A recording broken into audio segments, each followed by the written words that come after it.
this is where the shock kicked in. As I drove through the neighborhood and saw all of the debris that had already been pulled out of the homes there, the scope of the disaster really started to kick in.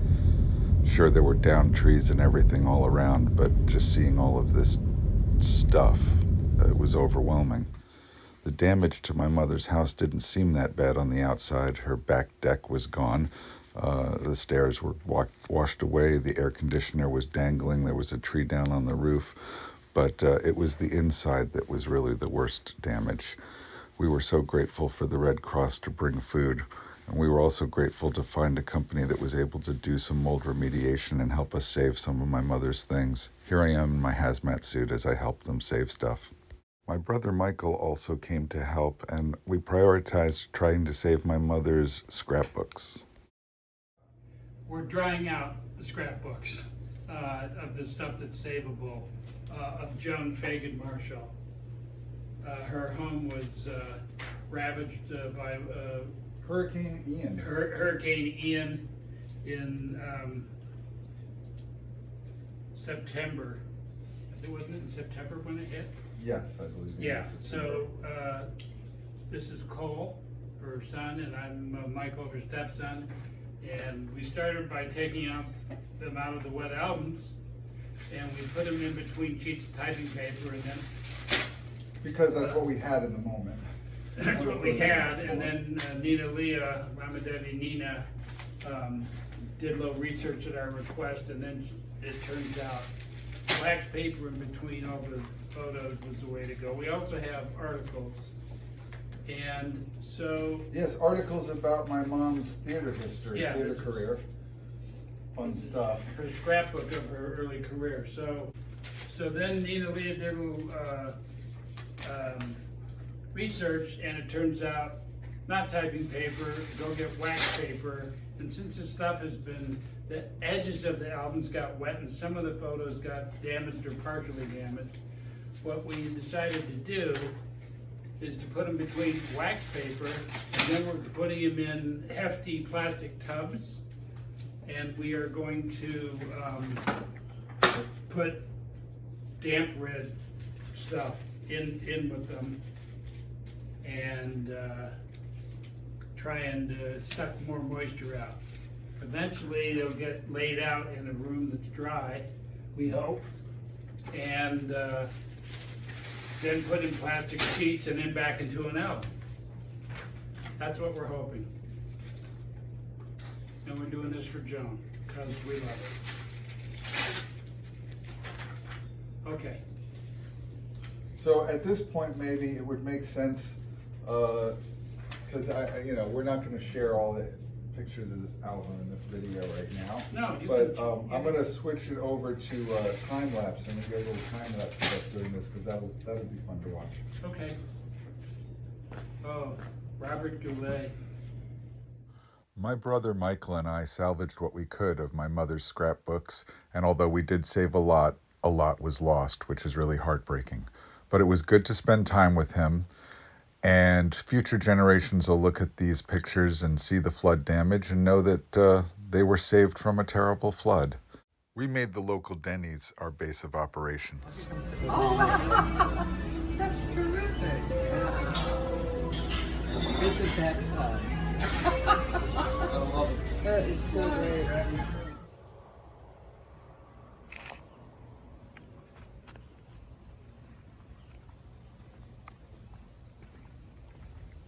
This is not from my mother's house, but I just saw it as I was walking back to my car and thought I'd get a shot.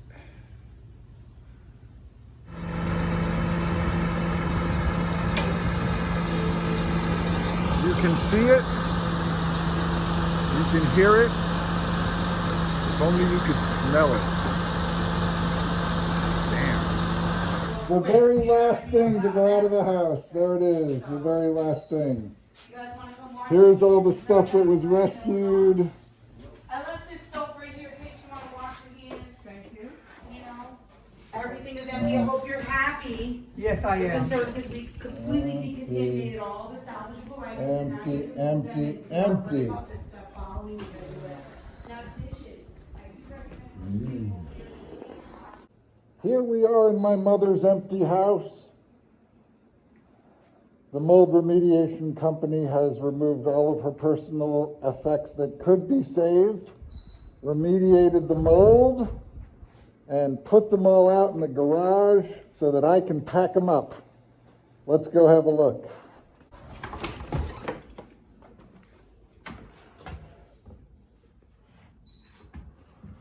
Although we may feel grateful for having so many items saved from and remediated from the mold, the way these things were thrown into these boxes is really, really disturbingly haphazard, especially considering the fragility and nature of these items. We're talking about shells and driftwood and fine wood sculpture, and wow. But I guess they were in a hurry.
most of the afternoon for this cherry picker to pick up all of what was once my mother's personal possessions and throw it into the back of the dumpster. Obviously, I've included a lot of footage of this, and here's a little time lapse to speed it up. They didn't even get finished. They had to come back the next morning to complete the job. One of the most difficult things about this for me was watching how my mother so stoically stood there watching her possessions get picked up off of her front lawn. I can't even imagine what that was like for her. She did a lot better job of hiding the stress than I did. Hey friends, I've got an idea. Let's go car camping in a disaster area. Yeah! Okay, kids, I've turned off the flash on the phone, so it's just the headlights now. Driving through the neighborhood, all the devastation and debris. But there's a little bit of a clear spot here because ServPro has been busy over by the pool house. There's even porta potties. So guess what, folks? This is where we're camping. Someone's already here.